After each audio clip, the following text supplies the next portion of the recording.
Hey everybody, welcome back to another episode of the Airstream Chronicles Full-Time Airstream Living. Thanks for stopping in, I really appreciate it.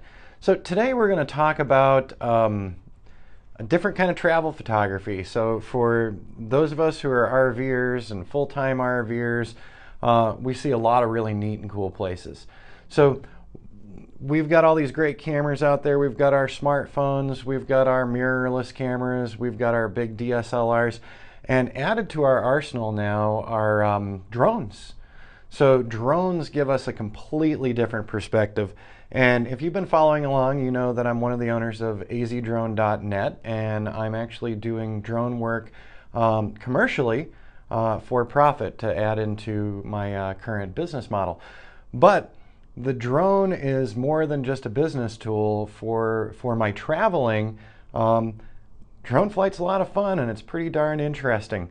And you can take some images that you'd never be able to take from a ground-based camera.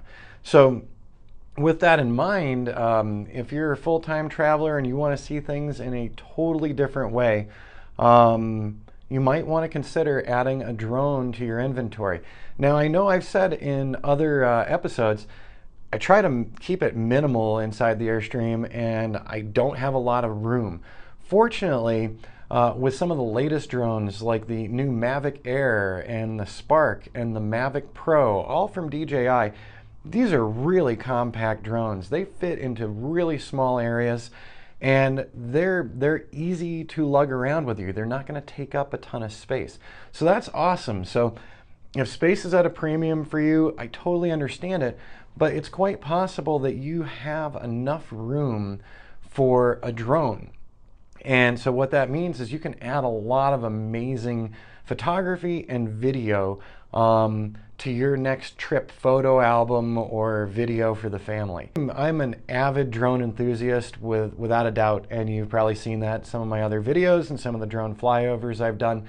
And so I highly recommend trying your hand at flying drones and adding some really new and unique images and video to your next trip. With all that said, there are some things that you need to know. So number one, you have to register your drone with the FAA. It's a really simple process, and I'm going to put a link up in the top here to our other channel, AZ Drone, and I'm going to be linking you to how you can actually register your drone with the FAA. It's a very simple and easy process, and it's only $5, so that's not so painful. Beyond registering with the FAA, there's a couple other things you should know about. Number one, if you aren't going for being a commercial pilot, you can just fly as a hobbyist and you don't need to do anything else. If you would like to add your drone footage, let's say, to a YouTube channel like this, and your YouTube channel is monetized, that puts you in a different category.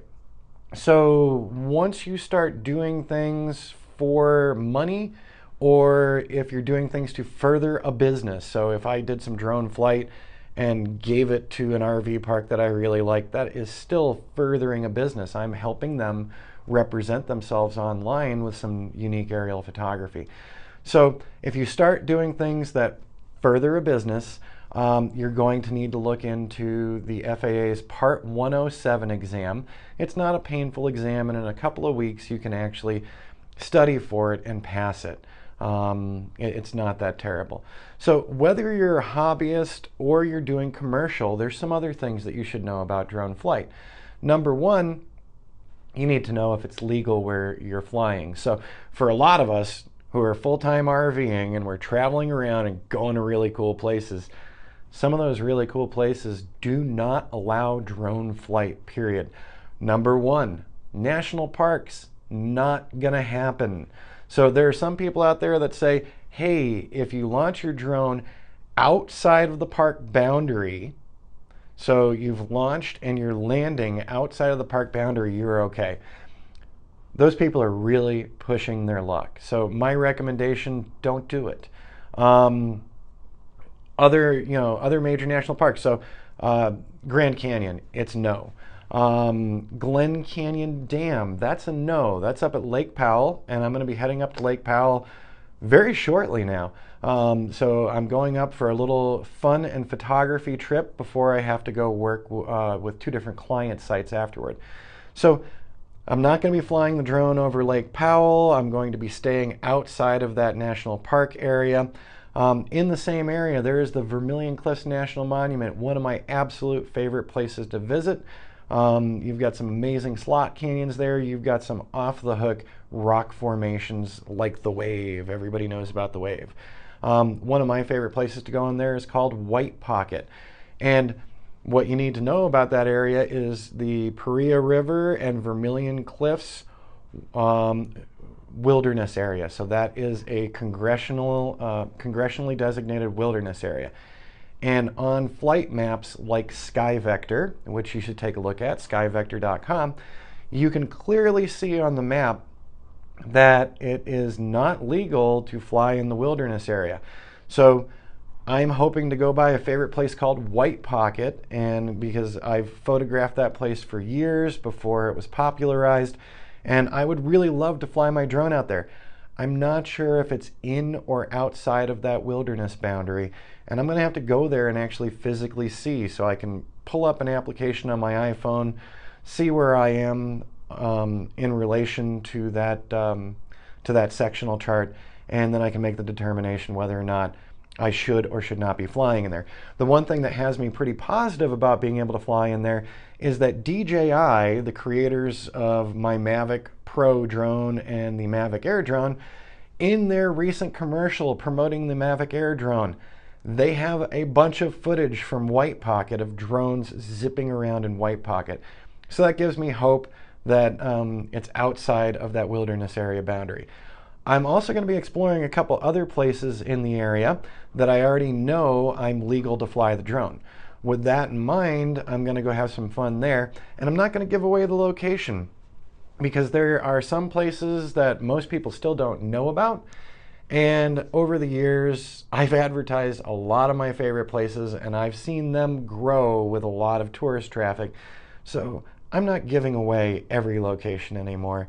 And because I like to go places where it's just me for the day, enjoying the photography and enjoying being there.